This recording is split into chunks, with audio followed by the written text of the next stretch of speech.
As the big debate over the ruckus in Rajya Sabha last evening continues, joining me right now is Mr. V Muraleedharan, MOS for Parliamentary Affairs, also for External Affairs, joining me right now. Mr. Muraleedharan, let's straight away get to the point. Opposition party says the government is only putting out one side of the story and then saying, look at this, and then blaming them for what happened yesterday. Your response to that? No, we have nothing to hide. That's why we don't want to say a partial revelation. So, in fact, it is the opposition who is telling only the half of their story. They say that they are not allowed to speak. They say that we are rushing the bills through the din. In fact, it is they who creates the din. If they had decided to participate in the discussion, in the Business Advisory Committee, we had agreed for full-fledged discussions spread over 2 hours to 4 hours. So, even 5 hours for some of the items in the business. So, we could have had a very detailed discussion. No, fair enough. We could have, but that didn't happen. Then again, if we look at the video that's come out now, the opposition's defense is that it's only one part and that the government and the government-run RSTV are actually blacking out rest of the story. They're claiming there were more marshals present there to intimidate them, to stop them, than even the number of MPs. See, nobody, whether it is blacked out or whether it is shown, not shown is not the issue. Nothing has been shown. What has come out is some footage which has been taken by somebody, something got leaked. So, it is the opposition who has done the recording. Let them release what they have. There is no incident where marshals attacked any member of parliament. In fact, the footage shows that the opposition members, they were trying to get on the table. They were trying to get into the Secretary General's chair. They were trying to attack the marshals, and the marshals were preventing the Secretary General's chair as well as the Secretariat, the table that was there, Secretary General's table, as well as the Deputy Chairman and the Chairman's chair. So, where is the partial thing? Who is blacking out? It is the opposition who is doing that. Mr. Muraleedharan, the Rajya Sabha chairman as well as the Lok Sabha speaker, both of them gave extremely heartfelt speeches yesterday. Today also they met up to discuss the disruptions and what can be done about it, very clearly stating that such kind of disruptions should not be tolerated. There needs to be some kind of action. Now, what is your view? How do we end this trend of only chaos and no business?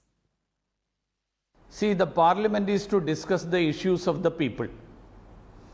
And if opposition doesn't want discussion, there are two inferences that can be made out of that. One is they are not interested in discussions, because discussions will bring out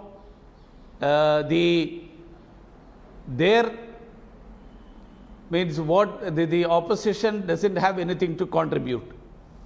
One. Second is, since they don't want the discussions to happen and they don't want the government to bring in legislation, they are trying to disrupt. So, this is the one inference. Second is, opposition doesn't want the parliament to function and they want to create an impression that the government is not able to run the parliament. So, these are the two reasons why this is happening. This is utter disregard for parliamentary democracy. Ultimately, the people in the Lok Sabha or the Rajya Sabha, they have been elected by the common man of this country, by the citizens of this country. So, it's the responsibility of every political party to accept that mandate. It's for 5 years. After 5 years, if the people decided for a new mandate, it's up to the people, up to the common man, up to the citizens. So let them work to gain the confidence of the public. Now what they are doing is, they are trying to have an assault on the democratic verdict of the citizens of this country. So opposition should desist from doing such things.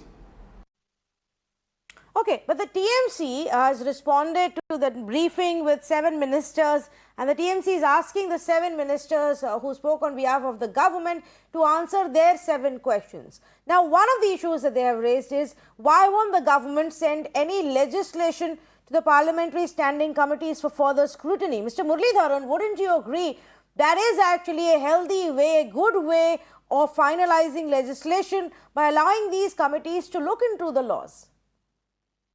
Of course, it's on the wisdom of the House. The House decides which bills are to be sent to select committee, which bills are to be sent to standing committee.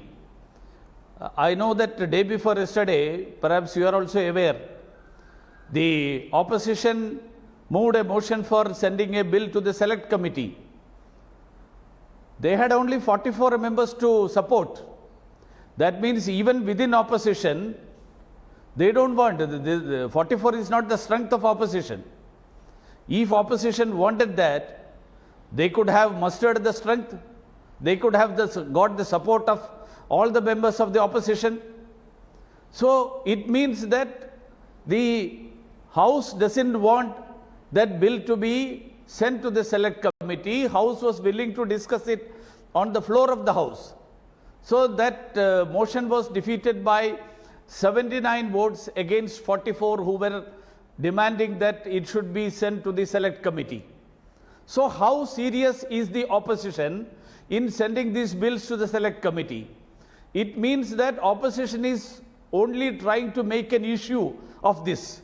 They are not serious on this. Well, at the end of the day, it's the people who've lost, Mr. Muraleedharan, whichever way you look at it. Thank you so much for joining us and speaking to us here on Mirror Now. Well, let me also bring you 2 voices of those 2 Congress MPs, Chaya Verma and Phulo Devi, who were present in Rajya Sabha during the scuffle. They are visible in this video also. These are also the 2 MPs who came out last night and spoke to us.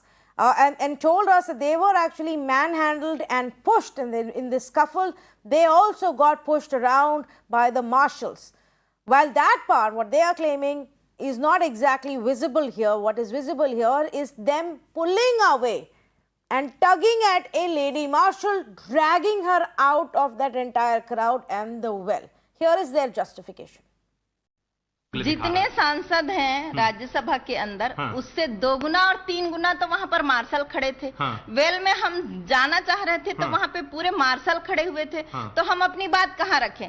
और महिला सांसद कम थे और महिला martial की संख्या कम थी वहां पे, और महिला मार्शल के माध्यम से पुरुष मार्शल लोग महिला सांसद के साथ दुर्व्यवहार करना चाह रहे थे।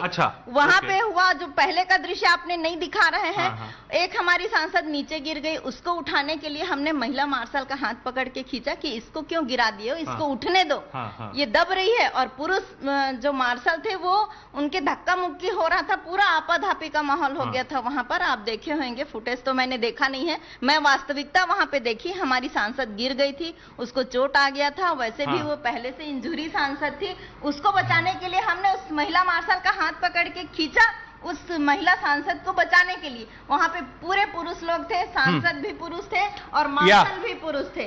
तो मेरे को जो जिस तरह से जिस कदर से ढकल दिया गया, वहां पे मैं गिर गई नीचे में, उसको तो नहीं दिखाया है।